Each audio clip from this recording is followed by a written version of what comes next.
Hey guys, welcome back to another video of Poke King. Today we are continuing the series What if Ace was abused by his father? Why? Why is this happening?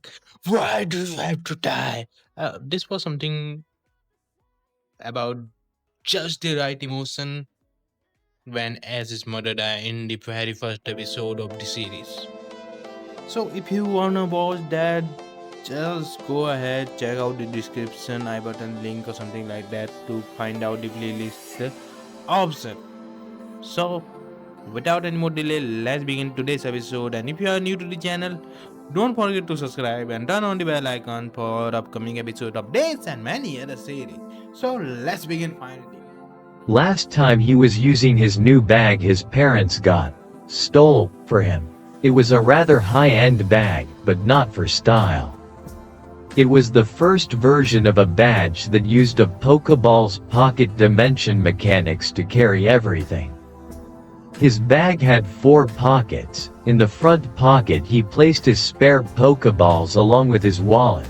The next pocket held 3 pairs of the same looking clothing along with an umbrella and jacket.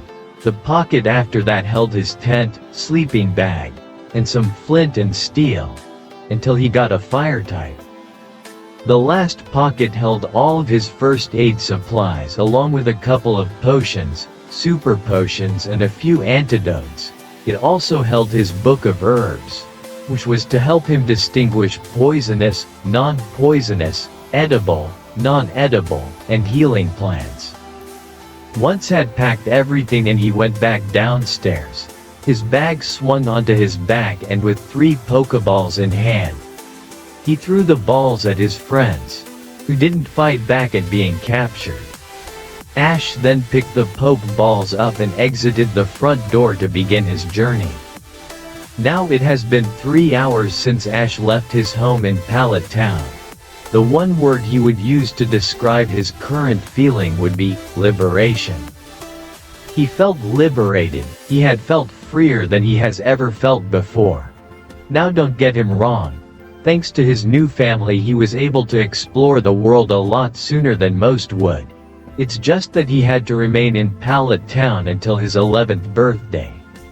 Because even though he could go anywhere in the world, he felt that it would be best to start his journey in the same area he was raised and rescued in. It was that, and the fact that the exit of Pallet Town had a very old and angry guard. He was placed there so he could stop young children from going onto Route 1. The guard seemed to like being extra harsh with Ash every time he tried to head to Viridian City, shouting profanities at him for trying to trick an old guard into escaping. Though what he didn't know was that his family had decided that he needed to be taken on a long vacation, retirement. So when Ash went past the gate leading onto Route 1, he was slightly surprised to see that the old guard was no longer there, though it did cause a small smile to appear on his face, happy that he didn't have to deal with him. He was currently wandering around Route 1, enjoying the silence that currently surrounded him. His friends were currently in their new Pokeballs. He had wanted to keep them in there just knowing that the security guard would have tried to take them from him, though as he wasn't there anymore, original and replacement, he decided to keep them in their Pokeballs so he could enjoy a nice stroll. He planned on setting up camp in the forest surrounding Route 1. So after another few minutes of wandering, he decided that it was time to find and set up camp. He began to walk into the tree line. After walking through the trees for around 5 to 10 minutes, he then found an opening and was met with a wonderful sight. Past the trees was a beautiful meadow-like plain, with low-leveled grass and a few flowers. At the center of the land was an old-looking oak tree, and a few feet away from it was a clear water pond and a river flowing right through it. He gave a quick scan of the area before nodding to himself and quickly picked up 3 of the 5 Pokeballs strapped onto his belt before throwing them into the air and releasing his friends from them. Once his friends were released, he quickly dodged a thunderbolt aimed at him from his rather irate friend. "What the heck took you so long? Do you know how cramped it is in those things?" Pikachu shouted at his friend, shivering slightly at the memory of the tightly confined dark. He was a shadow Pokémon. He was used to the darkness, he traveled in it. What he didn't like was that he was frozen still in the darkness, unable to move anywhere. Zorua gave a nod, agreeing with him about the Pokeball. Nidorina though shrugged her shoulders. "It wasn't that bad, it was quite peaceful in there," she states, not caring about the shocked looks that she got from the two smaller Pokémon. Zorua turned to face Ash. "I agree with Mousy, it's really uncomfortable in there. Can't we just stay outside of our Pokeballs if we promise not to run off when we reach the cities or towns?" he pleads, giving Ash the puppy dog eyes. Pikachu joined in after glaring at Zorua for the mousy comment. Ash just rubbed his eyes, before sighing. "Fine, but you have to promise me 3 things. 1. I don't want to catch you 2 trying to create trouble in the towns or cities we enter. 2nd, you will either ride on my shoulder, on top of my hat, or walk beside me at all times when we are in towns and cities. Finally, you will go into your Pokeballs when I return you to them. I will only do that if it's to protect you, or to keep your body frozen in time until we reach a Poke Center. If you agree to all of that, then you can remain outside of your Pokeballs," Ash states, and gets 2 rapid-fire nods from the 2 of the smallest Pokémon on his team with wide smirks plastered on their faces. He just shook his head, before putting his bag down and taking out his camping supplies. He quickly set up his tent and placed his sleeping bag inside of it. He then had his friends go search for some firewood, while he went to search for some berries. About 30 minutes later, Ash had put all the berries into a special pouch in his bag before setting up a fire pit close enough to his tent so it could receive some heat, and still far enough to not catch on fire. He then sets up the gathered branches and twigs his friends got and quickly puts them in the pit so that he can start the fire later. Once he finished all of that, he grabbed one of the 2 Pokeballs with his starters in them, before turning his head to face his friends. "Alright you 3, I want to give you a heads up before I release our new partners. These 2 have been abused by their old trainer. I don't know how bad they were abused, but I do know that we will need time to gain their trust, me especially. I want the 3 of you to be very gentle around them. I will be releasing them one at a time, one now and one in the morning. I am doing this so that we can try to at least gain one of their trust so we can at least be on easier grounds with them," Ash explained, and after a few moments, his 3 friends gave a sharp nod. He nodded back before flinging the Pokeball in his hand into the air. The ball opens up and a white light appears, and launches from the airborne ball to the ground. The Pokeball then moves back towards Ash's hand, and the white then disappears to reveal his first starter. The starter was bipedal. He had short black fur on his body and silver fur on its paws, both on its arms and legs. He also had a silver face mask, and long oval-shaped appendages at the end of the mask. The first thing the 4 of them noticed was that it was a shadow Pokémon, and the second thing was that it was snarling at Ash, pulling his arms to the side preparing to launch an attack. Ash quickly put his arms up in surrender before kneeling to the ground, a good few feet away from the Pokémon, putting up a non-threatening aura. "Easy there," he said gently, shocking the shadow Pokémon. Ash smiled at himself. He sometimes enjoyed startling Pokémon with his ability to speak poke speech. Still a few feet away, Ash started slowly talking again. keeping up his non-threatening aura. "It's alright. I promise I mean you no harm, okay? My name's Ash, and behind you are my friends S. Pikachu, Nidorina and S. Zorua," he states. He then gets his bag and reaches into it and pulls out a few of the berries that he's gathered. Once the S Pokémon notices the fruit, its stomach growls, causing it to hug its stomach and Ash to smile slightly. "You must be hungry. I have plenty more berries in my bag if you want some. Would you like some?" he asks the Pokémon, moving his hand with the berries closer to the hungry Pokémon. The Pokémon just looks at him, then the berries, then him, then the berries. He then slowly reaches for the berries, causing Ash to smile sadly at the way the small Pokémon was acting. Once the small Pokémon, Silver Paw, was close to his hand with the berries, he slowly moved his free hand to pick up a berry and gently puts it onto the Pokémon's hand. Once the berry touches it, the Pokémon quickly snatches it away, and hides behind Nidorina and quickly eats it. Ash moved towards the Pokémon slowly again, and quickly handed him another berry. He kept doing this until the Pokémon stopped reaching for them. "Are you full now?" he asks, and gets a slow nod from the Pokémon, causing another smile to grow onto his face. "That's good. I'm sorry if I scared you when I released you from the Pokeball. Now do you think you could tell us who you are? If you want, I can also release your friend so that she could be with you while we talk," he asks the bipedal Pokémon, who looks at him, but shocks Ash with a shaky shake of the head. "And no, she was rather tired before we were placed into the Pokeballs," the Pokémon stutters out, though without using its mouth. Ash nods and moves his hand away from his second starter's Pokeball. "Okay, we can let him rest for now. Do you mind telling us who you are?" he asks. I'm Riolu.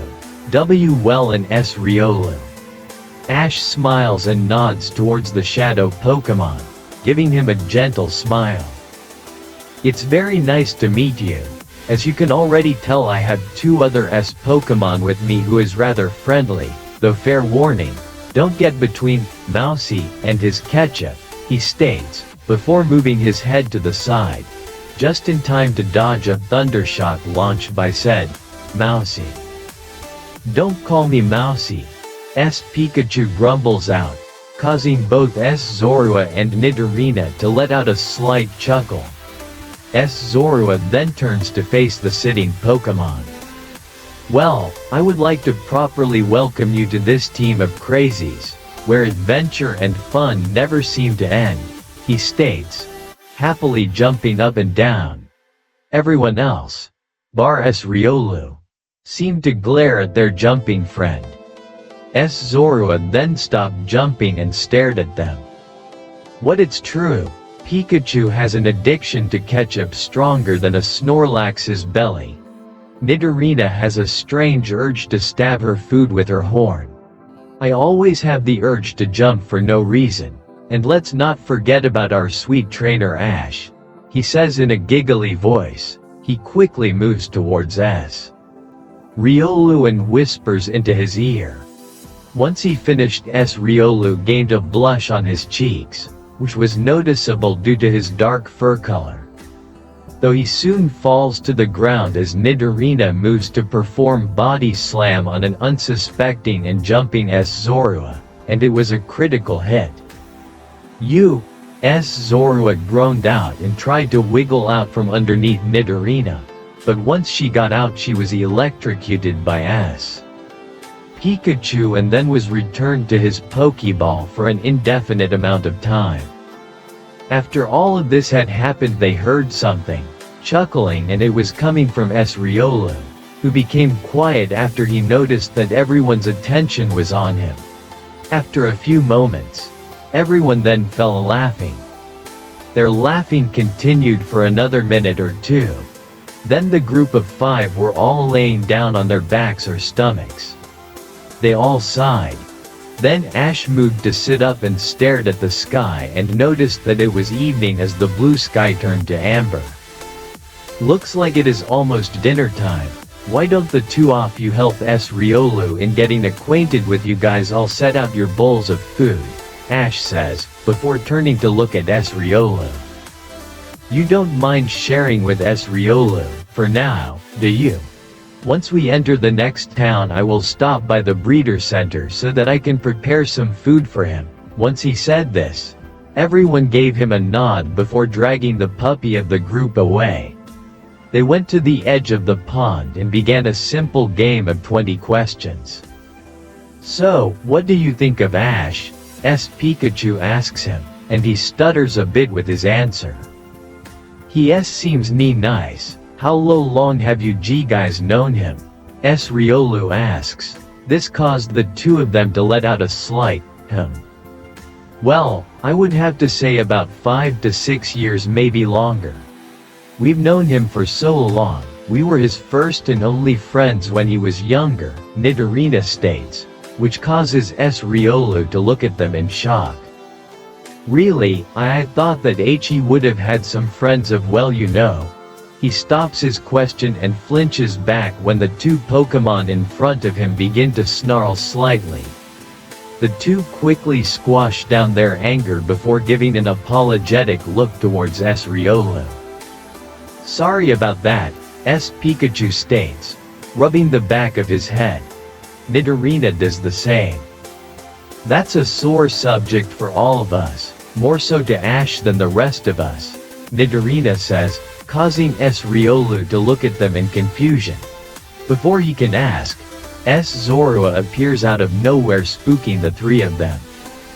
That's what you get for attacking me like that and having Ash put me into that stupid Pokeball, he grumbled out, his black and neon green tipped tail swishing back and forth angrily, before turning to face the new guy. And just so you know, Ash is just like all of us in a way. Lost, abandoned and abused by humans who used us or were supposed to protect us, he states, though his tone turns sad as he said the last bit as the memory of what happened that day swarmed back into his mind. He quickly shook those memories away. Promises that you will not ask him about his past. That is a really sore subject for him to talk about. Okay. He asks him and gets a slow nod from him. He nods back before smirking at all of them. Now then, who wants to play some tackle tag, he states, and just as he said that everyone quickly vanishes, causing him to laugh. You can run but you can't hide from the king, he shouts out before vanishing as well. Time skip. 2 hours later, after the 2 hours long game of tackle tag, the group of 4 Pokémon returned to the campsite where Ash had just finished setting up their dishes with their food. Ash turned to face his 4 released partners, more specifically Riolu. I see that you guys had a lot of fun tackling each other over there. I hope you're hungry. Riolu, you don't mind eating some of their food for tonight. When we get into Viridian City tomorrow, I'll prepare some food for you as I do for the rest of this team. Ash states, and gets a slow but happy nod from the bipedal puppy Pokémon. This caused Ash to smile brightly, inwardly, because it meant that he was slowly growing comfortable with being around him and his other friends. He then pours another bowl of food for Riolu before pulling out a pre-made sandwich from his bag and his flask of water and joined his Pokémon by the fire. 10 minutes pass, the 5 of them enjoying the food. The Pokémon more so than Ash, seeing as they seem to be licking their bowls clean. Ash chuckles as the group of 4 pull out the puppy dog eyes and then pours each of them half a bowl, which causes the 4 of them to pout and look up at him begging for more. Ash just gives out a small laugh. No more now, or do the 4 of you want to become Snorlax for the rest of your lives? He said before breaking into full-blown laughter as his 4 partners went ghostly pale. That, and he imagined the 4 of them puffing up like a balloon.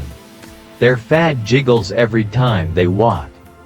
He continues laughing until he gets shocked by S. Pikachu, causing him to fall onto his back and groan in slight pain.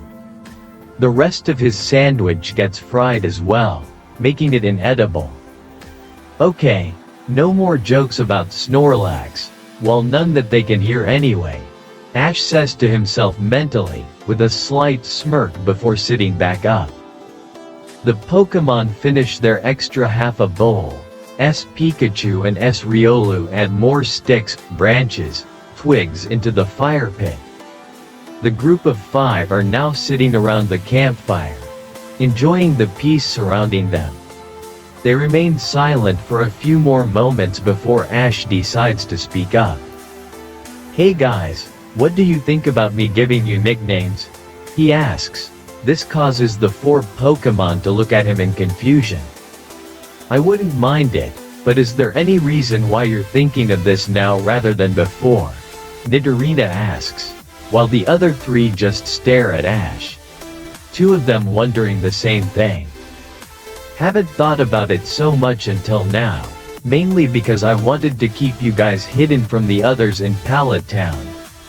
Now that we are on our journey, I thought that it might be a good idea for people to remember you guys by actual names instead of species, to make you seem more unique. He states, which causes his 3 friends to smile and S. Riolu to gain a smile as well. Ash hums slightly before turning to face S. Pikachu. Okay, S. Pikachu, what do you think of the name Reza? He asks. S. Pikachu remains silent for a few moments, before gaining a smirk, nodding, liking the nickname. Ash smiles before reaching over, for the now named Reza, and giving him a gentle scratch on his rough, crimson cheeks. Reza purrs slightly. Ash then moves back and turns to face Nidorina. Okay, Nidorina, which of these 2 do you prefer, Rani or Kaiserin? He asks her. Nidorina goes silent as well before stating that she preferred the name Kaiserin. Ash smiled and gave Kaiserin a gentle scratch on the head before turning to face S. Zorua. S. Zorua, what do you think of the name Loki? He asks after he said the name S. Zorua starts to rapidly jump up and down, which means she agrees with the nickname. He went to pet Loki, but he wouldn't stop jumping up and down, so he decided to let the fox jump. He then turned to face one of his new starters, S. Riolu. S. Riolu, now you don't have to receive a nickname if you don't want one. I have 3 choices for you. Remember, you don't have to take one if you don't want to. The 3 I have in mind for you are Jin, Ryu or Ken. He states. S. Riolu went silent for a minute or 2 before smiling and said that he preferred the name Jin. Ash smiled, before handing him a prism berry, figuring out that it was his favorite kind of berry. Jin took the berry, a smile on his face as he quickly devoured the fruit in his paws. After another hour or so of small talk, Ash had decided that it was time for bed. He asked if any of them wanted to go into their Pokeballs for the night, bar Reza and Loki. Kaiserin and Jin shook their head, wanting to stay out with them. He pulled his sleeping bag out from inside the tent, deciding to sleep outside with his team for the night. He then laid the sleeping bag near the fire and added the last bit of wood they had into it before slipping into his sleeping bag. Reza, Loki, Kaiserin, and Jin laid themselves down around Ash's body and they all fell asleep a few seconds later. Time skip. 3 hours later the fire had died out. Only very small embers remained. Everything was peaceful and quiet for the group. Well, that isn't the complete truth. Ash had begun sweating and shaking, but not from the cold, oh no. He was currently trapped in a nightmare, unable to awaken. Reza, Loki, and Jin slowly woke up to the sound of their trainer's rapid gasps. Reza was the first to react.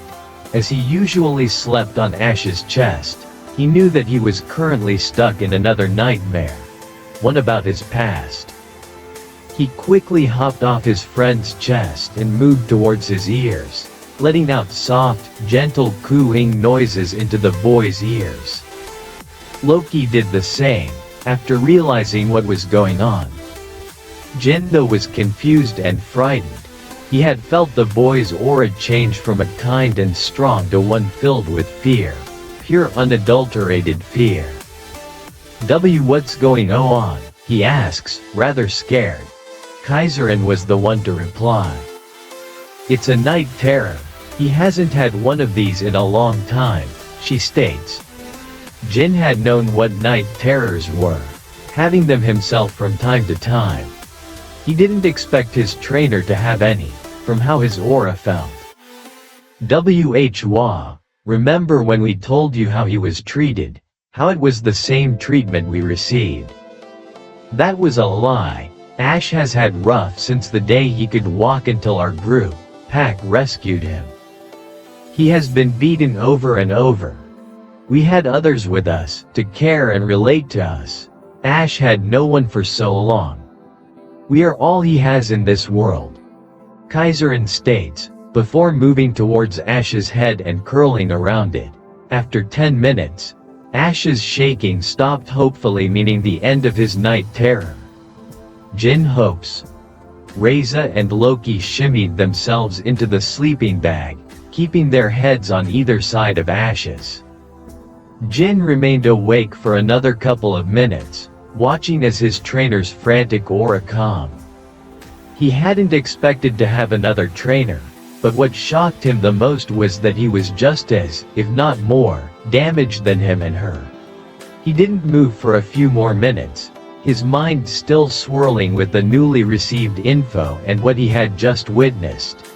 He then moved towards him, and laid himself right next to the boy's chest, his ear pressed against the boy's side.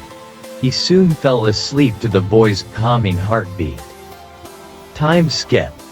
6 a.m. Jin was slowly awoken by someone scratching behind his ear. He then whimpered slightly when he felt the scratching stop. He slowly opened his eyes, blinking a few times to clear his blurry vision. Once his vision cleared, he noticed that his body was upright, moving his head to look up. His eyes met his trainer's, Ash's heterochromatic ones. Good morning, Jin. Sleep alright last night? Ash asks the puppy-looking Pokémon. Jin blushed slightly before nodding. He slowly moved off of Ash's chest, not hearing the slight snickers from the other Pokémon on his team. Ash stood up, stretching each part of his body before pulling out the leftover food that he has. He then pulls out the bowls for his friends and fills the bowl with food before placing each of the bowls in front of them, watching as all of them, including Jin, literally inhale their food. Ash just slowly eats his sandwich, humming at the mixed berry flavor. After a few more minutes of eating and cleaning the bowls, Ash turned to his team. Alright everyone, it's time to start training for our first gym battle in 4 weeks.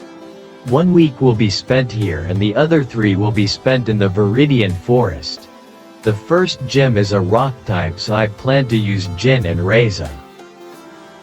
Yoo-hoo! How was the episode? I know you like it, so go ahead and smash that subscribe button and just give a small touch to the like. I know. I'm a bit more excited, but bro, I'm getting it. The series is awesome, and I'm currently working on 2 more series that I really wanna get them on the channel. And right now I had completed about 7 or 8 short videos on different topics related to Pokemon. So yeah, that's a thing too. So please share this video or any other video you like on my channel, that I can get as much as coverage as possible for just a small commitment or something similar to that, that I would feel happy that you are doing something that what I am doing is actually someone there that appreciate it. So see ya later, and thanks for watching.